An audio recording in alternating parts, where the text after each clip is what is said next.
Urban Therapy with Sun 752, and this your daily go getimism number 726 for September 26, 2016.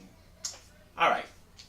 So tonight I want to talk to y'all about letting sleeping dogs lie. Letting sleeping dogs lie. You know the term?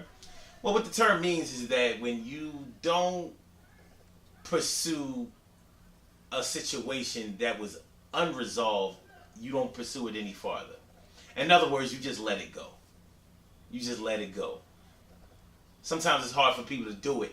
See, letting sleeping dogs lie and just letting it go are different.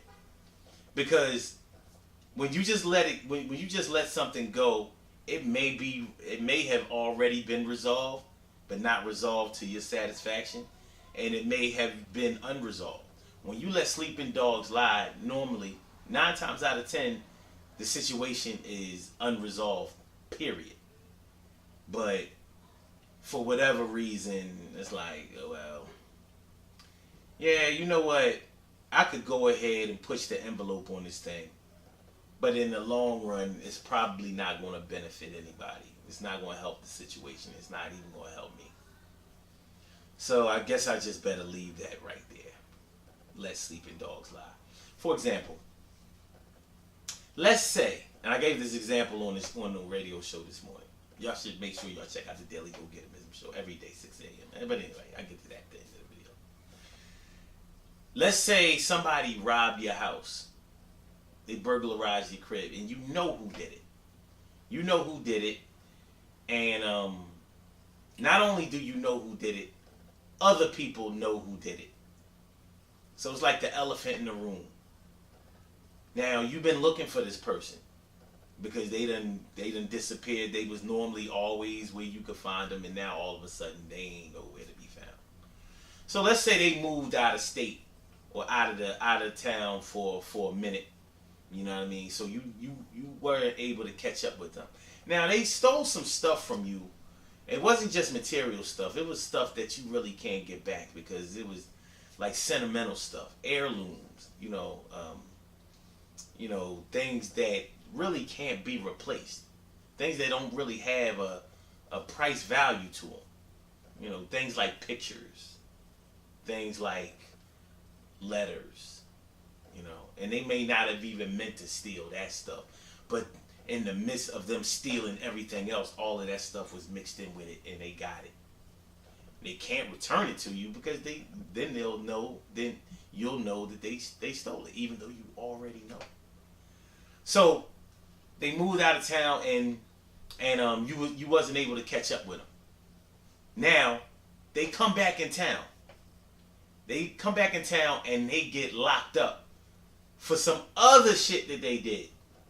Not even related to yours, but for some other crime that they committed or whatever. They mess around, get locked up, do 5 years in jail.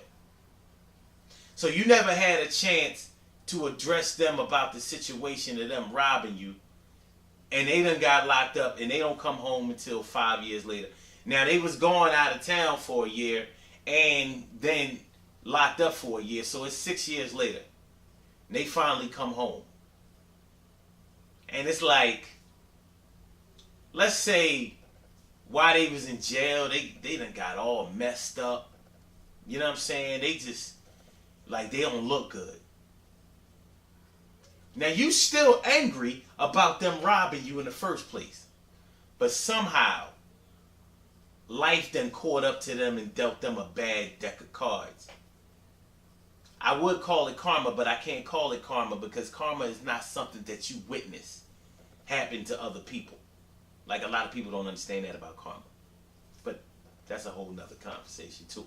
But anyway, so when they come home and you finally see them, they done forgot or never found out that you knew that they robbed you. But when you see them, like, those old feelings of anger come back to you, but at the same time, you see how messed up they done been. How messed up, like, they got sick while they was in jail, and they ain't looking like they gonna make it. So you say, you know what? that, man, I'm gonna have to just eat that robbery. I'm gonna let that sleeping dog lie. You know, like I could whoop his ass. I could at least address the situation. I could ask for my shit back. But in these 5 years, I didn't accomplish this. I didn't got, got myself together, and I'm doing good. I almost feel like throwing this dude a couple of dollars. He looking bad. So you let that sleeping dog lie. That might not be your choice to let that sleeping dog lie. But in this scenario, maybe it was. You know what I mean? Now you can take that scenario and apply it to a lot of different things that have happened in your life. A lot of different occurrences, whatever. For some reason, my vocabulary escapes me this evening, but it's all good though. But letting sleeping dogs lie. One of the things that really, really makes things difficult about letting sleeping dogs lie is, number one, the fact that it's unresolved. So you never got a chance to really finish what got started, and maybe somebody else started it, and you feel like you need to finish it.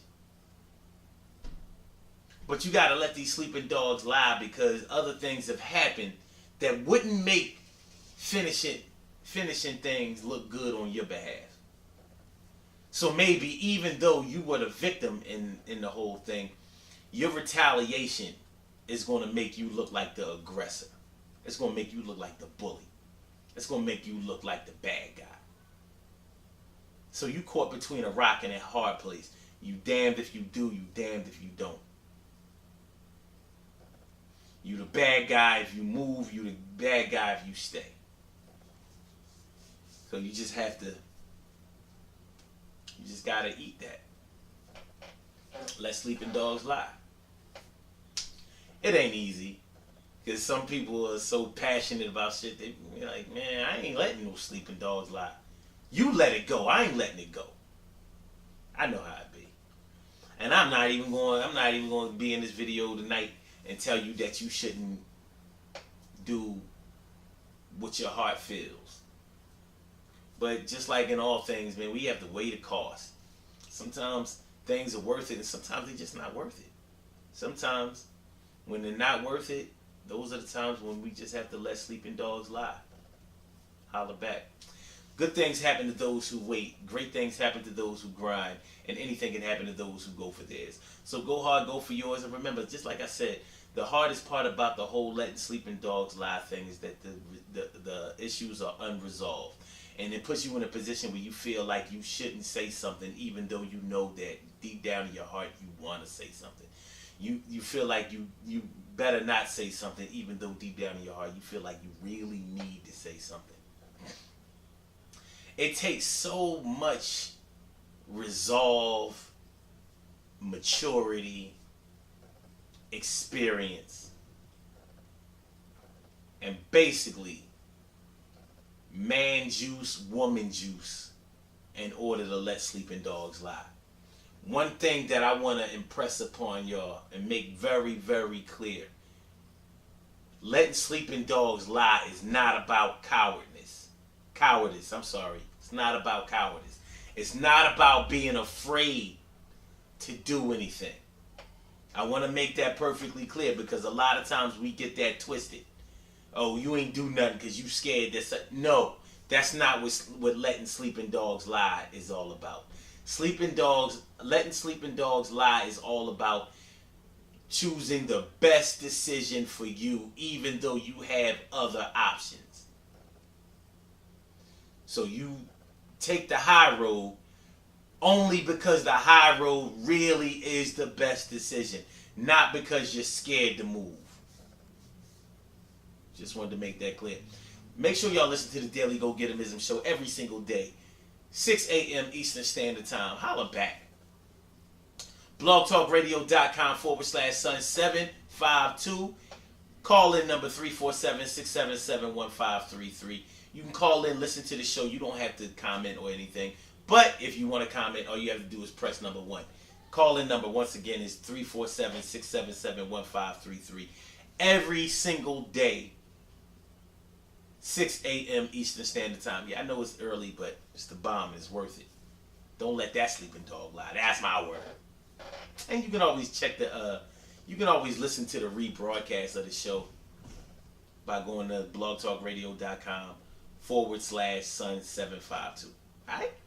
So y'all have a good night, man. Peace.